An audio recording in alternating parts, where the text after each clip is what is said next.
Hello, class. This is Patricia. This is my critical race theory presentation. Um, One of the things that helped me with the whole racial identity development was the summary of the stages of racial identity development PDF that was provided in Module 2. It was particularly helpful because it broke down the development of racial identity into stages, and each stage was explained. Um, like how you feel going through those stages, what stage you're in, all that stuff. And a lot of the time I found similarities between the explanations and my own personal experiences or how I felt as far as my racial identity development went. So I didn't become like blatantly aware of racial identity development until college when I started taking, all the different classes, working towards getting into social work. Some of these classes were like my sociology classes. I took a couple ethnic study classes, sometimes like in psychology, and then just in the social work like classes once I got into like my bachelor's and then now in my master's. So being white and developing my identity as white, I'm aware that like I need to make sure that I keep in mind the different experiences other races have in society. Um, I didn't really start paying much attention to race until I started school, like elementary school. Um, and that's just because when I started telling like students, my, friends class in classes and stuff, that I was part Mexican, they would argue with me and tell me like, "Oh, you're just a white girl." Um, After that, that's when I started realizing like how white I was or how white other people perceived me to be. So from then on, I just kind of stopped arguing and just when people asked me what I was, I would just say I'm white. Um, I don't really, I don't really feel like I've experienced institutionalized racism because I am, like I said, white. Um, but I grew up in a community that was predominantly Mexican. I still live in a community that's predominantly Mexican. And I do feel like being white has excluded me or made it hard for me in certain situations, but not necessarily like institutional wise, more like maybe like socially, things socially have been difficult. Um, so after high school, it was hard for me to find an entry level job because I didn't speak Spanish. And that was always like, as soon as they asked me that question and I told them no, the look on their face said already that they weren't gonna even give me an opportunity to show them what I could do or give me an opportunity to like learn or anything like that. So when I did get a job and even throughout school, especially college, um, it was hard sometimes to connect with people.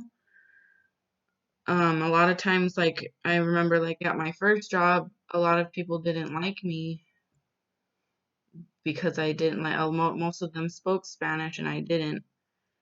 Um, So they would always be talking Spanish or speaking in Spanish around me, because they knew that I couldn't understand them. And even like when I was going to school, um, I went to school in Yuma. For my bachelor's, I went to school in Yuma, but I lived in the Imperial Valley, so I carpooled with people. Um, and a lot of the times in the car rides, I would just listen to my music because they would talk in Spanish a lot, and I didn't understand what they were saying. Um, as far as like any kind of experience where I felt like someone was being racist towards me or my race, really the only time that that's ever happened was my first year of college. I took a class. It was in English and then I think Hispanic studies.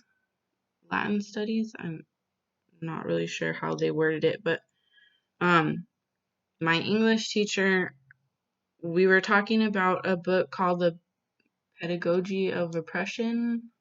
I forgot what it was called, but it was something like that. And one day, literally the whole period, she took up basically ranting, having like a heated rant about how much she hates white people. At the time, things were really tense because, and this was in San Diego. So at that time, there had just been a major raid. ICE did a major raid on a lot of companies or businesses that had undocumented immigrants working there. ICE went in, took a bunch of parents that were undocumented and deported them and left. Like, this is while their kids were in school, so when they came home and their parents never showed up, like, from work. Like, I get she was heated, and race was obviously something that was bothering her. But the way she went on ranting about how much she hates white people made me feel like she was directing it directly towards me and the couple other white people that were in the class, while we didn't have anything to do with, the ICE raids, or we didn't have direct control over what other people were doing, and that kind of upset me.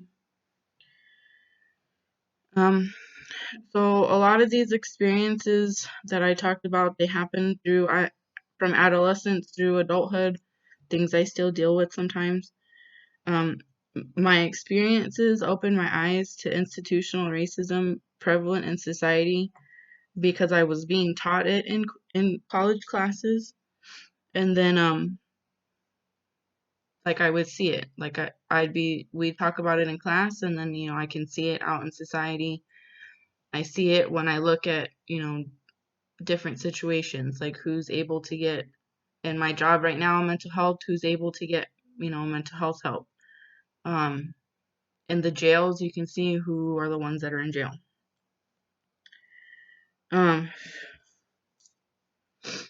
One of the things that I realized when I was looking at the summary of the stages of racial identity development, one of the things that white people go through is a period of like feeling guilty.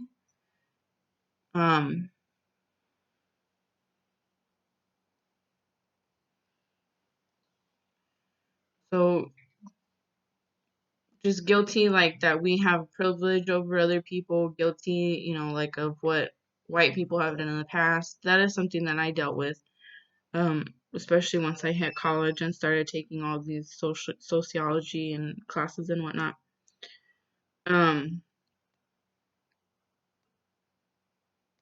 But then at the same time, I had, the professor kind of go off on the class about how much she hates white people.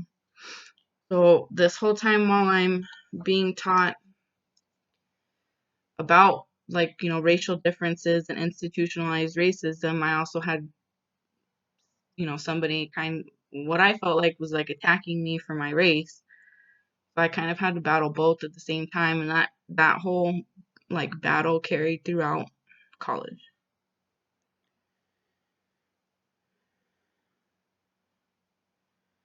So in the critical race theory, opportunities for application in social work practice and policy, that's one of the articles that was given in this module. It talked about the disproportionate number of children of color in the child welfare system. One thing I think that could help combat this, I don't really know how it is in big cities because I've never really lived in a big city. I lived in San Diego for a year, but that was it. And I just went to college and came back to the Valley. But I know in Imperial Valley for sure because when I did my internship, that's what I saw.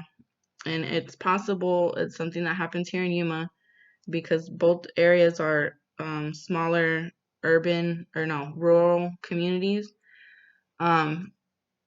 So a lot of people have their education, but they're a little bit lenient when it comes to jobs and what kind of education you have. So one of the things that I feel like could combat this whole disproportionate number of colored children in the child welfare system would be to be a little bit more strict on the education you have and the career or the job that you're going into. So people that are working in the child welfare system should have to be social workers, people who have bachelors in social work, masters in social work. Because especially when I did my internship, following or shadowing some of the social workers, talking to them, a lot of them didn't have backgrounds in social work. They had, um,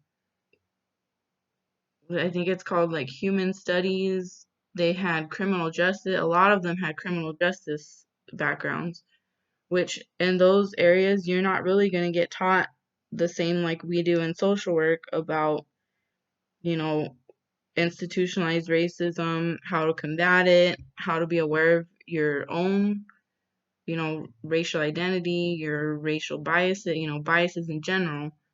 So I think that's something that would help combat that. Thank you.